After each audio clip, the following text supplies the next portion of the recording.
The Shep Naz Podcast begins now. Welcome to the Shep Naz Podcast. I'm Joe, and I'm your host today. And we have with us in our quasi-podcast studio / closet / storage room, Pastor Zack and Pastor Noah Burris, and they are going to be talking to us a little bit about worship and new roles that are taking place. So welcome in both Zack and Noah.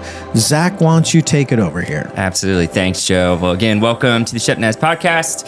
And if you guys have been following what's going on around here, sometimes there's a lot going on around here. So this is just one of the many things that have been happening. Yes. But if you haven't been paying too close attention recently, a little while back, it was myself leading worship, and Shelly Head was leading worship. Well, Shelly has officially stepped into a new ministry role in Myrtle Beach, where she is going to be doing chaplaincy stuff and working with churches down there, which left us with a little bit of a hole in Johnstown worship. And so we are very excited to officially introduce you to the one and only Noah Burris. Woo! Nice. Hey, Noah. And Noah is going to be leading worship out of Johnstown and working closely with Nick on lots of cool stuff. If you listened to the podcast last week, we got to talk about that a little bit before Noah was on board. Yeah, we talked about you before. Yeah. Great. So you know. Great. We said all the things I didn't want to say in front of you. Just kidding. Just kidding. All the bad. Just kidding. But yeah, so Noah is here, and we kind of just wanted to get to know him a little bit better and introduce you guys to him. So Noah, why don't you just tell us a little bit about yourself, a little bit about where your passions are in ministry, and then we can get to know you a little bit more as we get deeper in. Yeah. Well, obviously I'm Noah, 20 years old, living in Dublin, Ohio right now, and I'm coming from Meadow Park Church off of Bethel Road. Got two lovely dogs, Hardy and Duke. They're boxers, and a beautiful girlfriend, Belle. She'll be graduating nursing school here in May. Ooh. So bringing in that money. Come on. I'm telling you what, I just know, just from right off the rip, that if you are a Nazarene pastor, like the wife is either in medicine or education. 100%. 100%. Yeah. So I'm not saying that's where it's going for you guys, but you definitely have at least the groundwork laid. Yeah, exactly. You are laying a good foundation. Oh, that's funny, man. I love it. So what all instruments do you play? Because I know you're a pretty multi-talented dude. Yeah. Drums are my thing. I love drums. Normally lead from a guitar, electric guitar. I can attempt bass. I can fake a bass every now and then. Can play around on a piano a little bit. Those are my main things. When it gets to brass instruments and stuff like that, I'm not very You're talented, not a flautist? Is that what it's called? Spoons, juice harp, things like that. You know, all those really popular worship leading instruments out there. The French horn, I'm not good at it. My daughter plays French horn, actually. Yeah. Listen, and if you are listening to this podcast and you play spoons, I'm not opposed. Just hit me up. No. Actually, this is the perfect time to plug. If you do play an instrument and you're interested, please reach out. Yes. We're always looking for people to join our team. So Shameless you can, plug. Email podcast@shepnaz.org. There it is. And then I'll filter through those requests and send them to you. Perfect. Perfect. I appreciate that. Yeah, we're not technically looking for washboard players, but you know. Well, you never know. You never know. So at my last church, I started a youth band, and I had a lot of kids interested. But there were instruments like that, like the trombone and the saxophone. Oh, yeah. Yeah, like, hey, well, that's what they get taught. But Exactly. Yep. So actually, it's a perfect segue because I met Noah when I was doing youth ministry at Grove City and ran into that every time we did band auditions to the point where we had to get obnoxiously specific. Like, I'm sorry, we don't need 12 clarinet players for the worship team. We could use you sometimes, but yeah, so we get that. But with that being said, Noah, can you just kind of explain your journey? I mean, I know your story. I've been walking alongside you for a long time now. But can you tell people listening to the podcast just how you came to know Jesus and the journey you've been on? So I actually grew up at Grove City. Nazarene. Was introduced very early to Christ when that was home, and that's where I felt comfortable. And but the first time that I ever really like questioned if God is actually real or if Jesus is actually who he says he is was when my cousin actually passed away from brain cancer at 18 years old. And I was about 10, 11, 12 around that time. Yeah. And that's the first time I was just like, man, this idea that, my cousin who wants to go into ministry is like now watching his body just like decay. And it was just really kind of rough for me and my family and just figuring out what that means. Why is this happening? Is there a God? Is there not? And then around that time, my parents also got divorced. And just some deep stuff going on there. And so my mind was just like everything that I once knew, that God loves me, that I have a family that's perfect, and I have a mom and dad that are getting along, and I have a family. Like everything I knew was just gone. Like it was just overnight. It seemed like it was just different. Yeah. So naturally, that just led me to start to go down a path that I knew wasn't right. I always knew what I was doing was wrong, and the life that I was creating was not right. But just getting introduced to different people and older people, and eventually led me to get into some trouble with the court system. And when I was 13, had a couple felony charges up against me.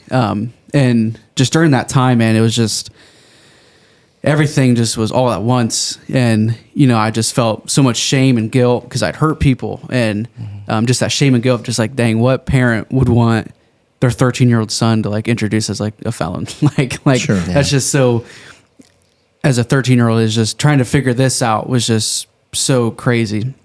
And then I sat my parents down once, I got that letter in the mail that like I'm, have to go to court. And I was just like, I don't believe in God.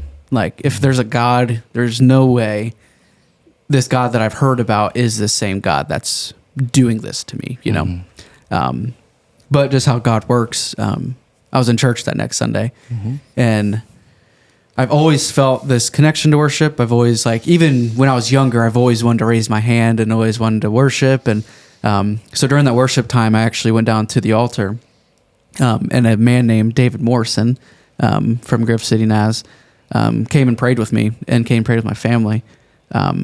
And so I actually reached out to him, and I was like, hey, I'm going through some tough things. I just need to talk, just need to figure out how to get back on track, how to figure out, I'm 13. I've already pretty much thrown my life away. Like this stuff's going to follow me literally for the rest of my life. And, so then just through some talking, he invited me to the youth group, and it took me a while to get there. It took me a while to get back going. But then on that dreaded day, I met Zack. The day it all turned down. No, but when you get to the bottom, you find that's where Zack is. It's usually where I'm hanging out. Zack's just down there looking for somebody to talk to. But no, I met Zack, and he gave me an opportunity to play drums. Started playing drums when I was like 5 or 6, but never. I was a sports. I was really into sports, really travel baseball, travel basketball. So music was never like what I wanted to do ever, but I was like, man, maybe I'll just play drums, see what happens. And so started playing drums with Zack. He started kind of taking me under his wing, mentoring me, talking with me, and just getting to know me, pouring into me. And so was David. And my life started to kind of like look up, and I was just like, man, I'm feeling this love. I'm going to rededicate my life back to Christ. I'm going to start trying, even though I'm in this all while, this stuff's still going on. My parents are still going through a nasty divorce. I'm still got this court stuff over my head. And because you know anything about the court system, it takes a while to get kind of everything situated. It's not an overnight ordeal. So I think I was 14 by the time I went back to court. But I had to meet with this prosecutor and just talk through and explain what I did, why I did it. And she was just like, so what now? What are you doing now? And it was like, I never felt like that time where it's like, man, ministry is going to be where it is. Like I'm going to be in a ministry, but thinking back on it now, I think that was the time where I knew I was going to just tell people about Christ. And so I told this prosecutor, I'm back in church, I found Christ again, everything's great. Like in my life, like I've found it. I'm going to go to Puerto Rico in the summer on a mission trip. Like I'm volunteering at church. I'm playing drums. Like God's changed my life, and I'm truly a different person. Mm-hmm. And I didn't expect her to be like, oh, okay, see you. like great. Like I'm sure they hear that all the time. Like, oh man, I love God. Like I'm sure Duly noted. yeah, right. So, but then, my attorney stayed there, and I went back out, and later my attorney comes out, and he's just has this look on his face, and he was like, I don't know what just happened, but they're going to cut you a deal, like a crazy deal. And I was like, what do you mean? He's like, if you just do community service, a lot of community service, and write, letters to the detective, to everybody involved, and just explaining what you did, and they're going to take it off your record for good. Like it'll be expunged is the word. Yeah. So I just went from having, 3 felony charges to, okay, I put my life back in Christ, and then all of a sudden, okay, if I just do these truly simple things, I'm good. Like, and they'll take it off. And since that day, I feel just so blessed by God, just how he's had his hand on me, and really led me out of so much, junk. And then it's because of Zack and David that, they found me at that lowest point and put time into me and really changed my life. And, then I went down to Logan, Ohio. I'm not sure how we started. I don't know if I reached out to you or you. I don't know how it happened, but remember. I started coming down to Logan, interned there, was leading worship and having some fun down there. And then I made my way to Meadow Park for 3 years, which was a truly beautiful. I was 17 when I started there, and given opportunities to preach there, given opportunities to lead worship, and truly just so blessed ever since. I was young, man, just given opportunities to just. You just still serve. are, by the way. Yes, but yeah, it's just been a crazy ride, and just so blessed that God's gotten me this far. And obviously, like anybody who has a story, man, looking back, 5, 6, 7 years ago, I would never thought this is where I would be. This, now at a bigger church and just helping out with the campus, and so I'm very, very, very excited for what's next. Cool. Yeah, God's been all over you, buddy. Well, do we need to take a quick break, Joe? Yeah, I think we will. And when we get back, we're going to talk about maybe some ministry that you were inspired to be a part of and to start. Mm-hmm. And then we'll also get into kind of things what you're going to be doing at Johnstown. I want to live like you and see people how you see them. I want your mission to be my mission. I don't want to shrink back from the big questions. Help me to listen deeply as you would. God, so many things try to hold us back, but let your love speak louder than fear. By your Spirit, Lord, remind me I don't have to be who I'm not. I can connect compassionately out of who you made me to be, even out of my brokenness. Lead me as I share the simple gospel. Refresh me in the midst of resistance. Fill me with fresh vision for the next generation. And let me know the joy of connecting the people you love back to you.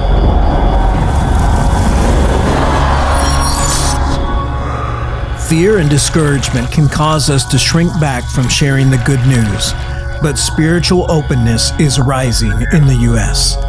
God is calling us to remember why He sent His Son, not to condemn the world, but to save it.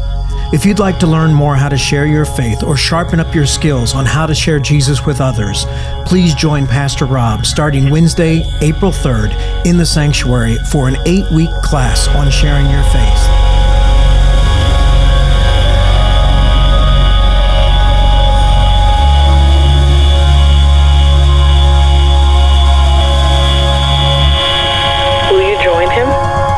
This 8-part video-driven course is full of inspiring stories and actionable challenges from 18 amazing contributors. All right, and welcome back. We are here with Noah and Joe, and getting to know Noah a little bit better and hearing his story. You just heard his awesome testimony of how God brought him out of some really crazy stuff and just blessed him and his journey into faith and ministry. So speaking of ministry, Noah, tell us a little bit about some of the things that God has put on your heart, especially with your feeding ministry, and some of the worship stuff that you're going to be doing. But start off with the homeless stuff because it's really cool. Yeah. So my best friend went to college at Malone, up in Canton, somewhere up north, somewhere around Worcester or Canton area. Yeah, somewhere around there. And he met this homeless guy, and ended up leading him to Christ. And he called me one day, and he's like, "Hey, you won't believe what happened." And he's just going on, and he's just like, "We need to do this." And he's like, "This is what." He's like, "My whole perspective of homeless people has changed. Like, this is what I want to do."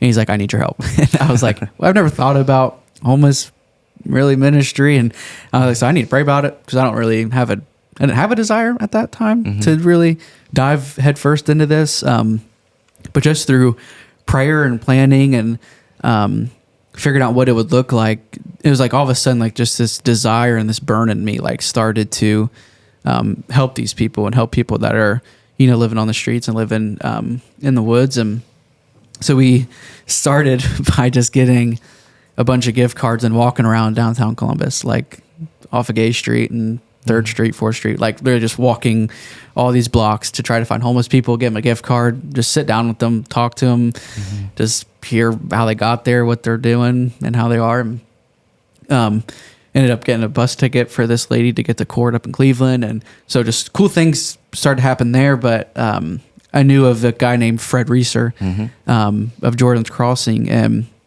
I gave him a call, and I was like, "Hey, I just want to meet with you. I have this and this." So we ended up meeting, and I was like, how did you start? Like, what can I do to kind of grow this? And he's like, "Well, do you have a building to do it?" I was like, "No." And he's like, "Do you have food?" I was like, "No." He's like, "Do you have like clothes?" I was like, "No, I don't. Just two guys here, and we want to help people." And he was like, "Well, go to this church and talk to their pastor, and I think he'll give you a spot."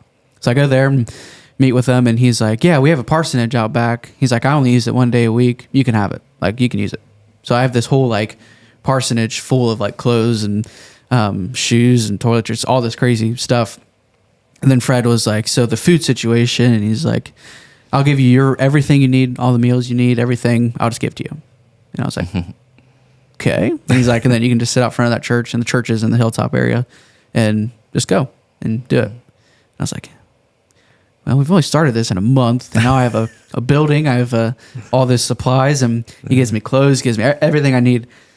He gives, and so then we just started talking to people, finding homeless camps, walking on train tracks, getting into woods, like finding these camps and loving on these people, meeting on these people. And so then we were getting to these camps, and I was like, "Man, I need a truck. Like, I need to be able to. I have a 2010 Toyota Corolla with the missing hubcap. Like, I can't haul anything at all." That sounds like every worship leader. Yeah, right. Yeah, right. Once you see me pull up, you're like, "Yeah, I'm pretty sure he leads the worship." but so I'm just like, you know what? Everything I've prayed for has happened. Yep. Like, since we started this ministry, I don't know if it's just because we have faith, but we're going to pray for this truck, and we're going to do it.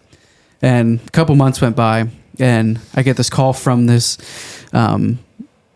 lady who knew my mom from way back when, and she's like, "I have this huge SUV, this Dodge Durango. I don't want it. You can just have it." And I was like, "What?" Like, and she was like, "Yeah, just take it." She's like, "For insurance purposes, just so we can say it was a sale, just give me $1 and it's yours." And I was like, "Okay." Now I took it to my girlfriend's dad. He has a shop, and he was looking at it, just some stuff needed done to it to kind of make it more safe to drive. And he was like, "Yeah, it'd be about $500 or $600 to fix it up." I was like, "Man, I really don't have that." And he's like, "Yeah, but they're just like, it needs fixed. Like, it needs to be done." So then all of a sudden, this lady who knows my stepdad was like, "Anything you need, like, just tell us."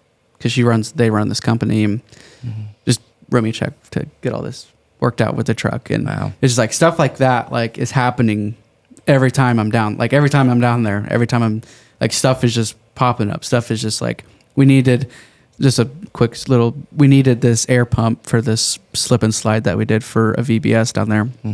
And so I went to this corner store, and I was like, "Do you guys have like air pumps?" And I showed him a picture, and he's like, "No, we don't have anything." I was like, "Well, where's your soap at? I need soap." So we went back to the soap, and literally sitting in all this soap is like that little like air pump I needed. And I take it up there, and I'm like, "Hey dude, this is what I'm looking for." And he's like, "Let me scan that." So he scanned it. It's like not in his inventory, like not in anything. And he's like, that's not ours. And I was like, well, I'm going to take it because it's here. And so I'm going to take it. And he's like, all right. So it's just like little stuff like that. Yeah. It seems to always happen. And it's been such a beautiful ministry just to help people that are, with substance abuse and with, just self-worth. And it's just been a beautiful, beautiful, beautiful ministry to be a part of. Absolutely. That's awesome. So then with your passion for that, and talking to Nick and some of the things that are going up in Johnstown, what are some of the things that you're going to be doing up there with Nick? Because Noah is, primarily going to be leading worship, but he has a passion for ministry outside of just leading worship too. So how's that going to tie in up at Johnstown? Yeah. I went this past Thursday to the food bank, and it's so cool what they're doing up there just with, their desire to help the community, and they have a building and they're connected with the Newark Food Pantry and just getting so I was very impressed. I didn't expect it to be that far along and that beautiful, but my passion is to help people that are in that position that need food, that need care. And so that's another big thing that I want to help out in and help grow, because it is such a cool thing. And there's so much potential for it to really burst. And I know they've already talked with the mayor and some other people there to kind of grow that, and that become when people need help, they're told about Shepherd, and they're told, hey, there's this place, more than just feeding people, there's AA meetings, there's all these things where people can come, and it's like a resource center, and they can know that they're loved, they're valued.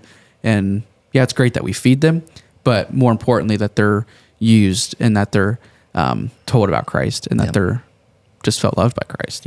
That's something we do with our ministry. Is it's cool that we feed people. If that's all we do, that's beautiful. But how can we feed their soul? How can we truly change their life like today? So that's awesome, man. Yeah, that's awesome. Well, I know for a fact, I've known you for a long time, seeing you through many stages of your life. I know I'm just really proud of where God has brought you and the gifts and talents He's given you. And I know, selfishly, I'm super excited to have you, but I know all of us here at Shepherd are very blessed to have you on the team. So welcome aboard, pal. Thank you. Yeah. And let me echo that. I say for sure that all the stories that you're telling now are going to keep repeating. God's going to keep doing this through you. And the reason that I believe that to be true is because of how I hear you telling the story of what's already happened. Yep. You're remembering every little thing that God is doing for you along the way. And sometimes I think people lose sight of that, and they just kind of start taking the 20,000-foot view, and they're like, yeah, God's been good to me. And it's great that we say God's been good to me, but to know, look, when I needed this thing, He provided this. And then to be able to share that and just encourage other people to say, wow, I want something like that. And I just know the Lord's going to do some great things through you. Yep. Today is actually Good Friday. And boy, I tell you, there's no better way for us to segue into this to say, to remember what God has done for us. Yeah. And so as we're wrapping up today, I want to remind you that tonight we have the Good Friday experience. Tours are starting at 6:00, and we're just going to go until everybody gets through. The tours will be every 10 minutes, and we've had a lot of signups, which is wonderful. And we hope everyone that has signed up, make sure you show up. But also, if you haven't, you can come along too. We'll squeeze you in along the way and make sure that you can be a part of it. As always, you can check in with things that are going on at the church by going to shepnaz.org. You can also follow us on Facebook, Instagram, and YouTube. We hope that you will be inspired by what you've heard today, and that you don't just keep it to yourself, that you share it with others. If you're looking for a way that can be a simple way to witness, maybe it's just sharing this podcast. Maybe it's sharing a post that you see from the church online. Maybe it's inviting somebody to come to church with you this Easter, coming this Sunday. For Pastor Zack and Noah, I'm Joe. Have a great day. This podcast is a production of the Shepherd Church of the Nazarene, Gahanna, Ohio. Email to podcast@shepnaz.org and let us know what you think.